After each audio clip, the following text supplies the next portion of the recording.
Campos de volta com Folha no Ar, primeira edição.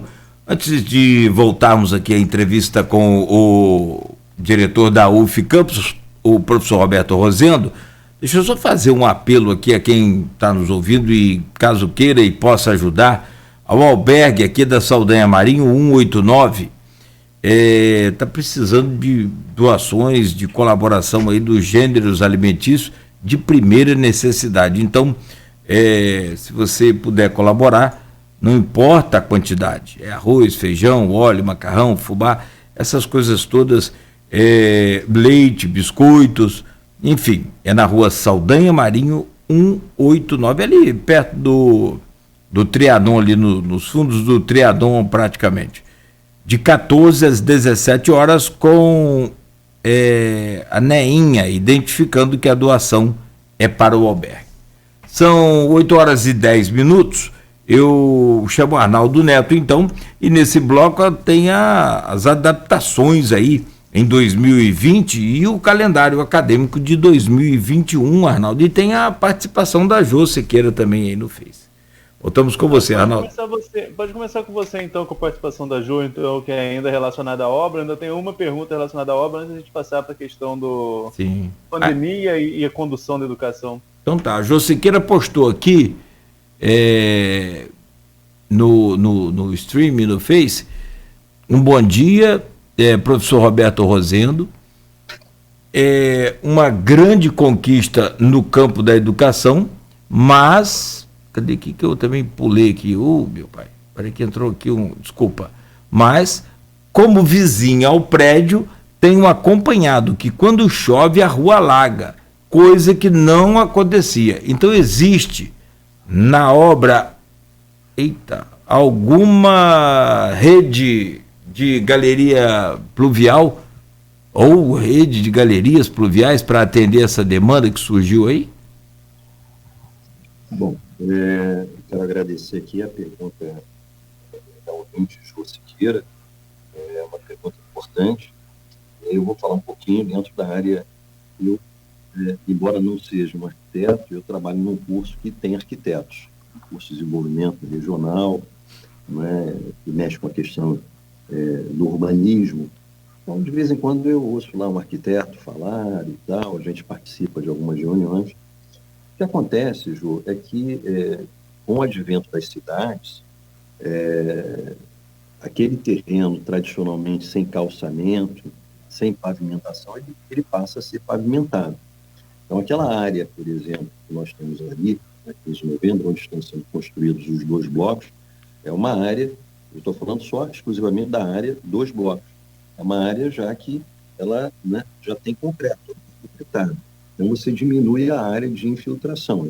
Por isso, da importância de você ter as galerias pluviais para permitir o escoamento da água. Então, grande parte hoje da água, da chuva que cai, ela é infiltrada naturalmente pelo solo, que é um solo muito batido, obviamente conforme vão passando as máquinas por cima ali do terreno, ele vai ficando menos poroso e absorvendo, ele até absorve a água da chuva, mas ele demora mais tempo para absorver. E, obviamente, por questão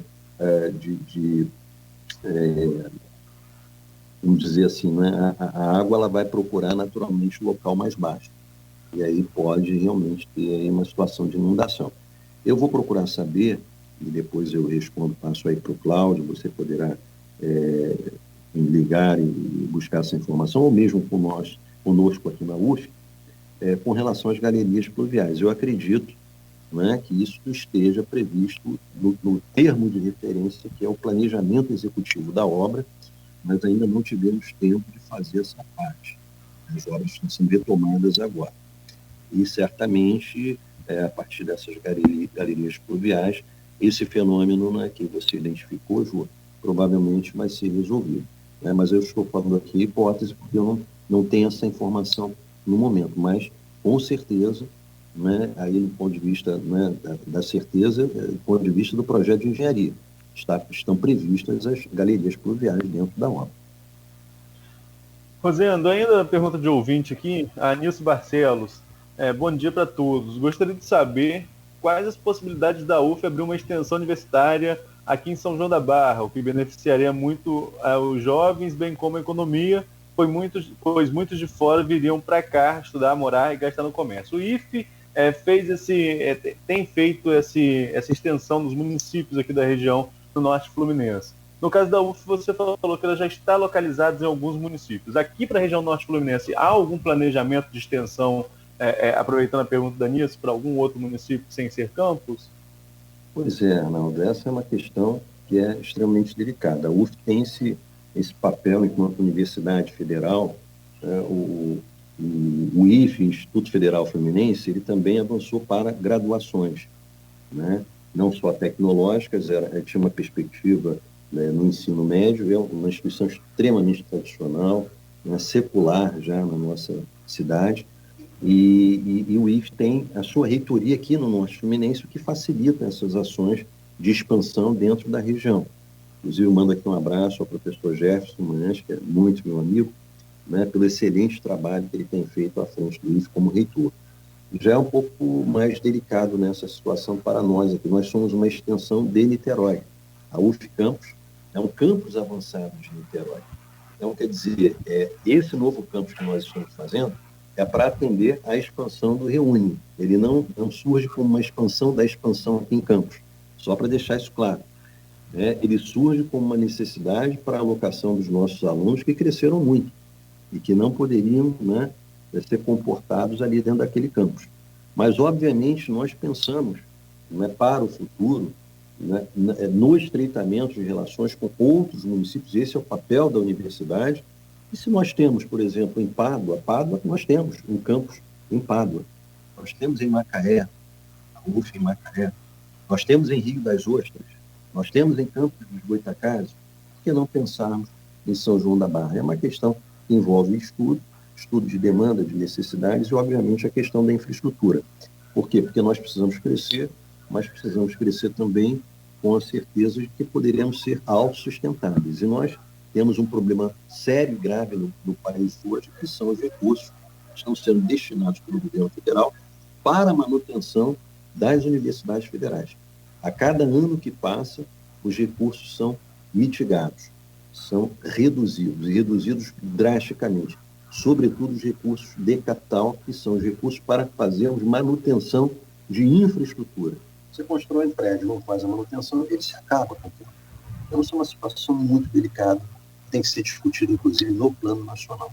Mas há uma intenção de parcerias com as prefeituras, isso nós já fazemos, né? Parcerias institucionais, projetos de extensão, professores darem cursos no município, tudo isso é possível de ser feito. Eu acho que é importantíssimo nós estreitarmos essas relações com São João da Barra. Você citou um ponto aí que até o Saulo Peçanha, na coluna dele recentemente, abordou aqui na Folha da Manhã. O Saulo colocou que o UF, ao mesmo tempo que comemorava essas novas emendas que estavam chegando e que vão possibilitar a conclusão dos prédios, amarga essa redução às instituições federais de ensino por parte do governo. De quanto é a redução para esse ano e o quanto isso impacta diretamente no seu trabalho, Rosendo, aqui em Campos?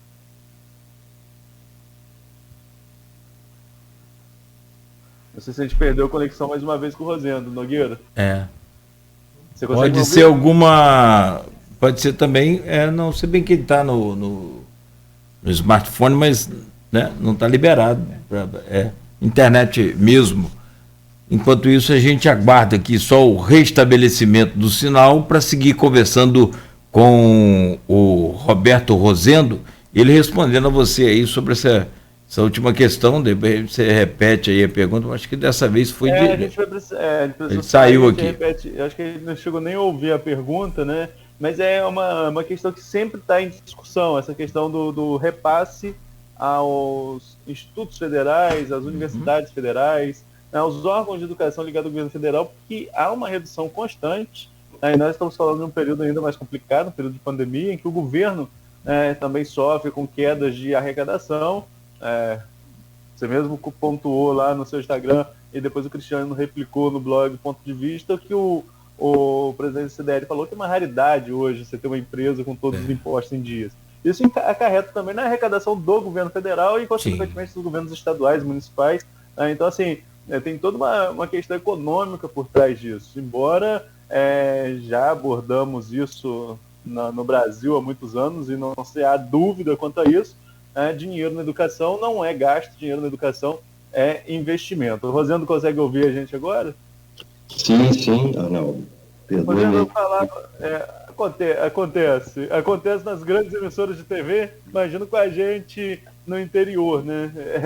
Essa questão de sinal de internet, que inclusive nós destacamos na última edição da Folha, dificuldade de conexão e na última edição não, desculpa, no último fim de semana, na Folha 1, a dificuldade de conexão que algumas operadoras oferecem aqui para nossa região. Mas eu falava, Rosendo, que na coluna do Saulo Peçanha recente, ele abordou enquanto a UF comemora a chegada das emendas para conclusão de obra, também amarga a redução, né, a nível federal aí dos repasses de educação. Eu queria que você explicasse para a gente o que é essa redução, o quanto ela impacta no seu trabalho no campus aqui de Campos. Nós temos uma gestão que é centralizada, digamos assim, do ponto de vista financeiro, na reitoria da UF. Então, os diretores, são 43 diretores que a Universidade Federal Fluminense tem, são 43 institutos, então observe que não é algo simples, até pela dimensão que a Universidade Federal Fluminense tem. A Universidade Federal Fluminense tem uma receita maior do que muitos municípios no Brasil. Então, é algo bastante significativo, e volto a dizer, a importância disso para, né, não apenas a formação, a educação, o desenvolvimento científico e tecnológico, mas também para o desenvolvimento deste estado, do Rio de Janeiro e também do Brasil. Então, quer dizer, você gerenciar uma organização desta magnitude, com esta diversidade, não é, com esta distribuição do ponto de vista geográfico, como eu falei, em 9 municípios, não é, e tem uma concentração maior em Niterói, mas a UF ela tem uma peculiaridade, ela, mesmo em Niterói, quem já passou deve ter percebido isso, ela tem vários campos. Tem camp no Graguatá, tem camp na Praia Vermelha, tem camp, enfim, no Valonguinho, com vários prédios.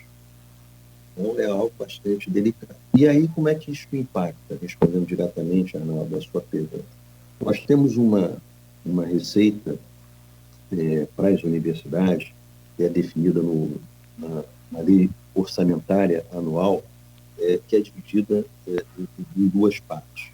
Uma receita que é para cumprimento de despesas obrigatórias, que é o pagamento da folha de salários, né, de servidores e pensionistas, dos docentes, dos técnicos, na ativa, pensionistas. Isso aí corresponde aproximadamente 80%, até um pouco mais, da receita global da universidade, e o restante é definida como receita discricionária. O que é esta receita discricionária que vem do governo federal?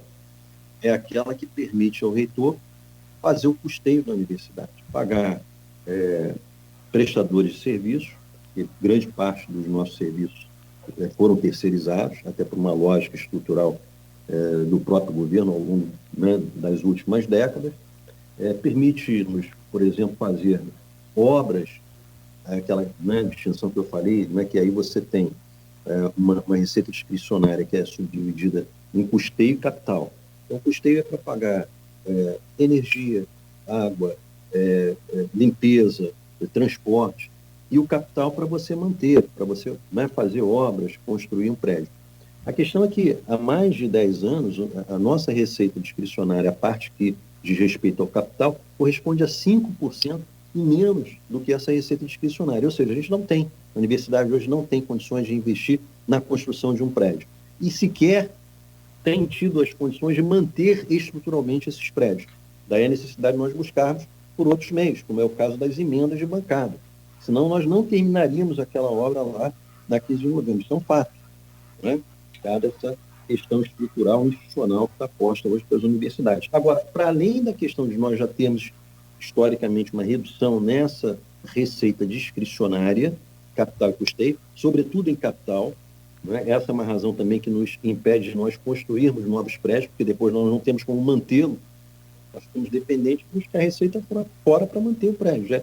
está sendo muito difícil mantermos o que nós temos. Por isso que você vê algumas universidades, como a UFRJ, alguns prédios em situação lamentável.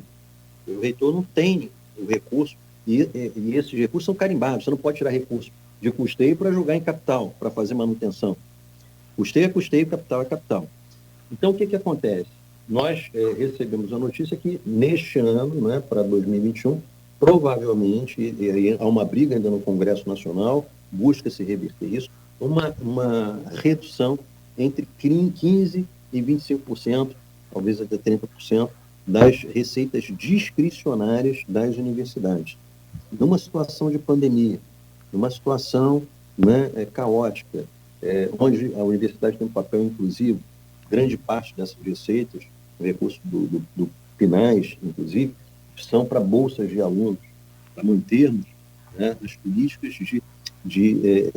que permitem os alunos continuarem na universidade, os alunos mais carentes, os cotistas, né, principalmente. Então, assim, é muito difícil. Ficamos numa escolha que é a seguinte: onde nós vamos cortar desta vez? Vamos cortar em serviços básicos? Isso tem sido feito. Por exemplo, em 2018, 2019, a UF Campus, aí como é que isso impacta diretamente as unidades? A receita que é recentralizada, a receita discricionária que é recentralizada na reitoria e que sofre cortes, esses cortes são repassados de uma certa maneira, né? De uma certa maneira não, eles são repassados na prática para as unidades. Como é que isso se reflete? Numa redução na oferta de serviços terceirizados, segurança, limpeza, manutenção, transporte. Mas como isso, Rosendo, é possível? Infelizmente, os contratos são reduzidos à metade. Por exemplo, né, no caso nosso de limpeza, nós tivemos um corte de quase 50% agora, numa situação de pandemia. A universidade está fechada, está em trabalho remoto, sim, mas eu fico imaginando, né, a situação do reitor e a nossa situação, como retomar as atividades daqui, sei lá, daqui a um ano, daqui a 6 meses, né, um quadro, né, de limpeza reduzido à metade do que nós tínhamos antes. E a universidade está crescendo. Motoristas, nós estamos com contrato suspenso de motoristas nesse momento, até importante, porque nós não estamos com atividade presencial, mas precisamos dos motoristas. É fundamental para os nossos trabalhos de extensão, para os nossos estudos científicos, para a nossa relação institucional com a Niterói. Então, não tem como. E é assim que nós estamos sendo afetados, diretamente nas condições básicas de funcionamento da universidade por conta dos cortes dos recursos discricionários. Você citou a questão da pandemia e eu queria que você contasse para a gente como foi o processo, até mesmo de desmobilização, né? Já que a universidade ela tem alunos de várias partes do país, né?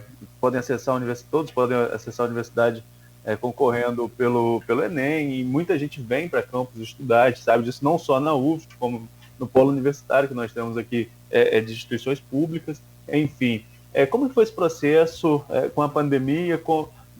Você falou mais cedo da construção do bandejão do novo campus. Tem muita gente também que se alimentava, inclusive, no bandejão da UF, muitos alunos que vêm de fora e a alimentação dele é dentro da instituição, né? Não só na UF, como também na UF, no IF, enfim. Como que foi esse impacto da pandemia no primeiro momento para essas adaptações, sobretudo com esses alunos que vêm de fora? Como que ficou esse primeiro momento, quando a pandemia foi decretada, as escolas, as universidades, as instituições de ensino tiveram que fechar? Tá, só fazer aqui uma pequena correção, permita-me, tá, Arnaldo? Lamentavelmente, nós não temos um bandejão ainda. Somos 3.000 alunos e não há um restaurante da UF aqui em Campos. A UF tem restaurantes em Niterói, né, em outros campos, sobretudo em Niterói, mas aqui em Campos não temos. Lembrando que a unidade de Campos está entre as 3 maiores unidades. Eu falei que somos 43 unidades. Nós estamos entre as 3 maiores da universidade. E realmente isso pesa muito para os nossos alunos.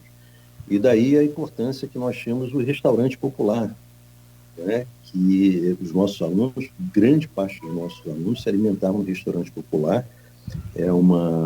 Inclusive o atual prefeito, o Vladimir, nos confidenciou que está fazendo um esforço para reabertura do restaurante. Ele é importante para a sociedade de Campos, as pessoas mais carentes, inclusive para os nossos alunos. Então, para você entender um pouco dessa dinâmica, né, e da importância. A UENF tem um restaurante, o IF tem o seu restaurante, né, estudantil, mas a UFCampus ainda não. Ele está no projeto, mas precisa ser construído ainda com uma outra etapa a ser vencida do novo campus. Então, como é que se deu essa questão da pandemia na UF? Primeiro, a pandemia é uma situação nova para o mundo todo. Né? Período republicano do país, eu acho que é uma novidade, uma doença com poder de propagação que o coronavírus tem e como essa doença afeta as questões econômicas, as relações sociais, enfim. Nós somos seres sociais e vivemos coletividades, né? Vivemos integrados nas nossas atividades. E isso aí realmente, com a pandemia, não é possível. O vírus se transmite rapidamente. Como é que isso impactou a universidade? É uma curva de aprendizado. Nós tivemos alguns momentos aí de reflexão, período de reflexão entre março, quando foi decretado pelo reitor, março de 2020, o trabalho remoto, a suspensão das atividades presenciais, até a retomada do novo calendário. E aí nós levamos aí alguma coisa em torno de uns 2 a 3 meses discutindo como é que seria isso.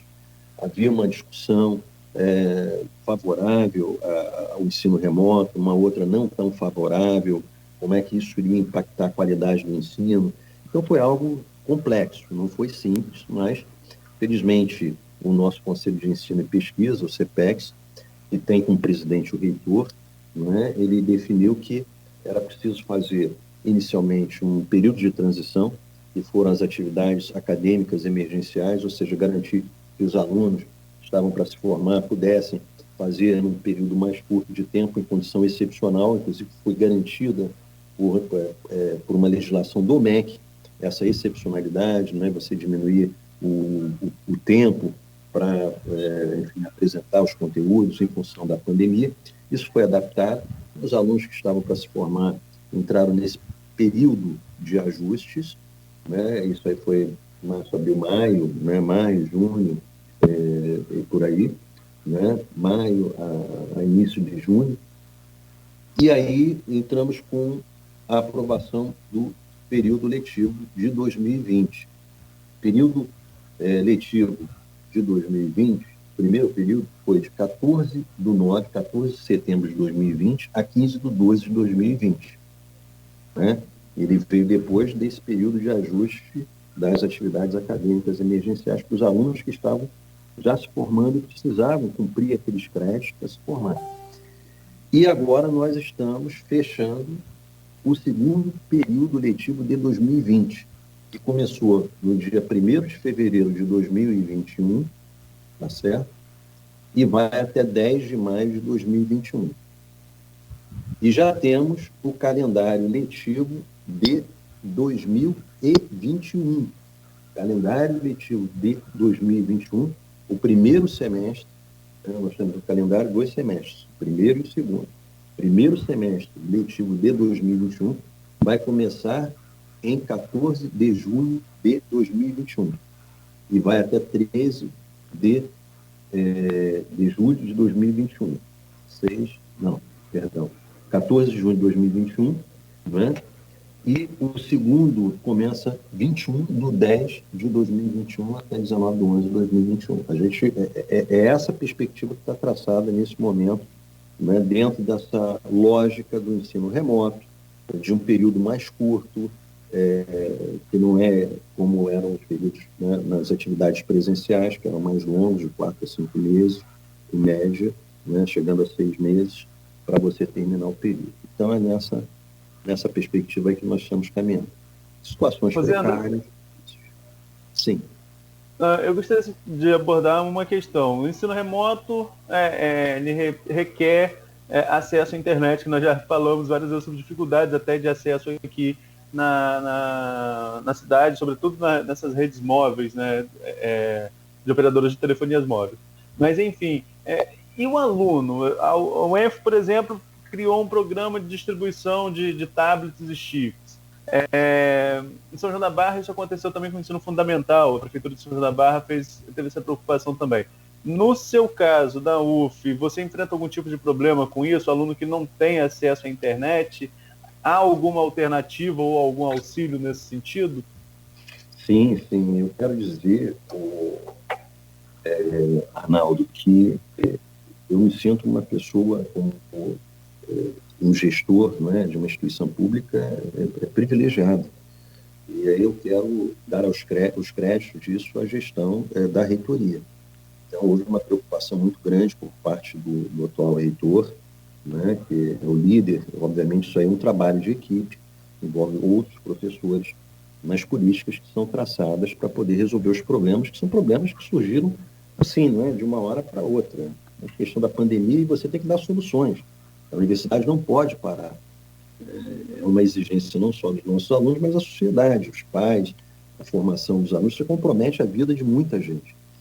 E como eu falei com vocês, nós temos algo aí próximo de 50% de cotistas, alunos que têm dificuldades financeiras para poder se sustentarem dentro da universidade. E a equipe da reitoria, liderada aí pelo professor Pedro Cláudio, criou uma bolsa emergencial, né? Na verdade, duas modalidades de bolsas, e aqui eu quero parabenizar o nosso núcleo de assistência estudantil. Nós temos lá pessoas altamente comprometidas, a assistente social Cassiana, assistente social Alessandra, né, e mais alunos que dão apoio, que identificaram os alunos e contribuíram para essa identificação, obviamente com os coordenadores de curso, etc., exatamente para ver aqueles alunos que não tinham acesso à internet e não tinham equipamentos. E foram criadas bolsas, primeiro de acesso à internet e também, não é, de acesso a equipamentos. O primeiro equipamentos que vieram foram alugados, os chamados Chromebooks, e 100%, deixar isso muito claro, 100% dos alunos que solicitaram. E tem aquele aluno que não solicitou, perdeu o prazo da bolsa, etc. 100% dos alunos que solicitaram, tanto a questão do auxílio para acesso à internet, quanto para acesso ao equipamento Chromebook, foram atendidos. Isso foi prorrogado, e aí nós buscamos, inclusive, saber, né, a partir de pesquisas, fizemos reuniões, descobrimos ainda que tínhamos lá uns 2 ou 3 alunos no curso de Geografia, e já buscamos atendê-los a partir desse contato. Mas, então, é um programa extenso, grande, para a universidade inteira, e um grande mérito, eu quero deixar claro aqui, o reconhecimento, né, na gestão, para atenção a essa questão muito particular no ensino remoto, que é a necessidade dos alunos mais carentes terem acesso à internet e a equipamentos, que tem sido atendido de forma plena. Bom, são 8h38 e a gente avança aqui no horário, mas eu pergunto ao professor sobre o próximo bloco é sobre a economia. Vamos então, só para a gente fechar esse bloco, sobre o pós-pandemia também na educação. Você acha que volta ao normal essa questão de... Acho que não é nem EAD, né? Ensino à distância, mas dá para se... daqui para frente se montar um sistema de, talvez até economicamente falando seja melhor para os alunos, não sei, mas dá para montar esse sistema chamado híbrido que estão tentando implantar? Olha, Cláudio, eu acho que a questão das atividades remotas que não se limitam ao ensino, né? Nós estamos aqui numa atividade remota. Sim. Há pouco tempo atrás, nós fazíamos uma entrevista presencial. Eu estive aí com vocês, não é?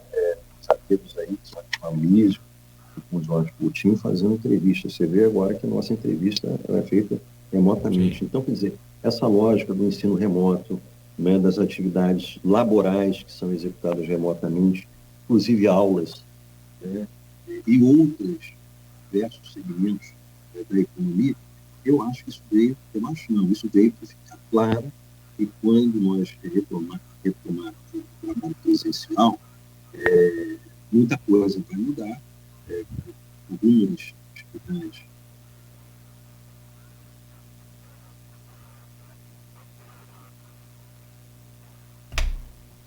Acho que travou o áudio e imagem juntos. Bom, são 8h40. Agora a gente... Vamos ao intervalo e na volta a gente refaz essa pergunta. Tem mais uma também ainda de educação e a gente faz para economia. Fecha com a economia, ótimo. 8h40, a Folha FM apresentando o Folha no Ar, primeira edição, com Roberto Rosendo, diretor da UF Campus.